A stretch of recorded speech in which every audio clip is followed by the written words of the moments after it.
अध्याय 18 कुरिन्थ की कलीसिया की स्थापना। इसके बाद पौलुस एथेंस छोड़कर कुरिन्थ आया, जहां आक्विला नामक यहूदी से उसकी भेंट हुई। आक्विला का जन्म पोंतुस में हुआ था। वो अपनी पत्नी प्रिसिल्ला के साथ इटली से आया था, क्योंकि क्लौदियस ने यह आदेश निकाला था कि सब यहूदी रोम से चले जाएं। पौलुस उनसे मिलने गया और उनकी यहां रहने तथा काम करने लगा, क्योंकि वो एक ही व्यवसाय करता था। वे तंबू बनाने वाले थे। पौलुस प्रत्येक विश्राम के दिन सभागृह में बोलता और यहूदियों तथा यूनानियों को समझाने का प्रयत्न करता था। जब सीलस और तिमथी मकेदुनिया से पहुंचे तो पौलुस वचन के प्रचार के लिए अपना पूरा समय देने लगा और यहूदियों को यह साक्ष्य देता रहा कि ईसा ही मसीह हैं। किंतु जब लोग पौलुस का विरोध और अपमान कर रहे थे तो उसने अपने वस्त्र की धूल झाड़कर उनसे यह कहा, तुम्हारा रक्त तुम्हारे सिर पड़े। मेरा अंतःकरण शुद्ध है। मैं आपसे गैर यहूदियों के पास जाऊंगा। वो उन्हें छोड़कर चला गया और तितियुस युस्तुस नामक ईश्वर भक्त के यहां आया, जिसका घर सभागृह से लगा हुआ था। सभागृह के अध्यक्ष क्रिस्पुस ने अपने सारे परिवार के साथ प्रभु में विश्वास किया। बहुत से कुरिन्थी भी पौलुस की बातें सुनकर विश्वास करते और बपतिस्मा ग्रहण करते थे। प्रभु ने किसी रात को दर्शन देकर पौलुस से यह कहा, डरो मत, बल्कि बोलते जाओ और चुप मत रहो। मैं तुम्हारे साथ हूं। कोई भी तुम पर हाथ डालकर तुम्हारी हानि नहीं कर पाएगा, क्योंकि इस नगर में बहुत से लोग मेरे अपने हैं। पौलुस लोगों को ईश्वर के वचन की शिक्षा देते हुए वहां 1.5 बरस रहा। प्रांतपति गल्लियो।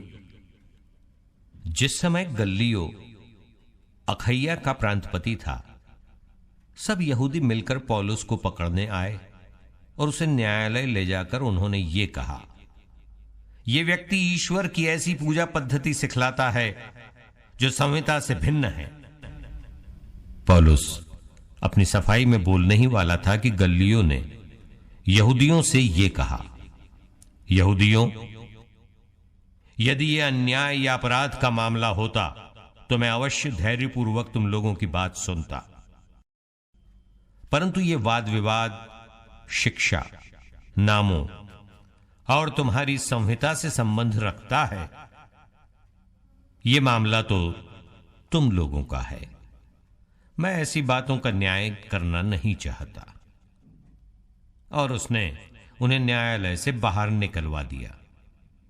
तब सब यहूदियों ने सभागृह के अध्यक्ष सोस्थेनेस को पकड़कर न्यायालय के सामने पीटा, किंतु गल्लियो ने इसकी कोई परवाह नहीं की। अंताखिया में पौलुस की वापसी। पौलुस कुछ समय तक कुरिन्थ में रहा और इसके बाद वो भाइयों से विदा लेकर प्रिसिल्ला तथा आक्विला के साथ नाव से सीरिया चला गया। उसने किसी व्रत के कारण केंख्रिये में सिर मुंडाया। जब वे एफेसुस पहुंचे तो पौलुस ने उन्हें वहां छोड़ दिया और सभागृह जाकर यहूदियों के साथ विचार विमर्श किया। उन्होंने पौलुस से निवेदन किया कि वो कुछ समय और वहां ठहरे, किंतु उसने स्वीकार नहीं किया और उनसे विदा लेकर कहा, यदि ईश्वर ने चाहा तो मैं आप लोगों के पास फिर आऊंगा। वो एफेसुस छोड़कर नाव से कैसरिया पहुंचा। वो कलीसिया का अभिवादन करने यरूशलेम गया और इसके बाद अंताखिया चल दिया। पौलुस कुछ समय वहां रहा। तब फिर विदा होकर उसने गलातिया और इसके बाद फ्रुगिया का भ्रमण करते हुए सब शिष्यों को ढाढ़स बंधाया। अपोल्लोस। उस समय अपोल्लोस नामक यहूदी एफेसुस पहुंचा। उसका जन्म सिकंदरिया में हुआ था। वो शक्तिशाली वक्ता और धर्म ग्रंथ का पंडित था। उसे प्रभु के मार्ग की शिक्षा मिली थी। वो उत्साह के साथ बोलता और ईसा के विषय में सही बातें सिखलाता था। यद्यपि वो केवल योहन के बपतिस्मा से परिचित था, वो सभागृह में निसंकोच बोलने लगा। प्रिसिल्ला और आक्विला उसकी शिक्षा सुनने के बाद उसे अपने साथ ले गए और उन्होंने अधिक विस्तार के साथ उसे ईश्वर का मार्ग समझाया। जब अपोल्लोस ने अखैया जाना चाहा, तो भाइयों ने उसकी सहायता की और शिष्यों के नाम पत्र देकर निवेदन किया कि वे उसका स्वागत करें।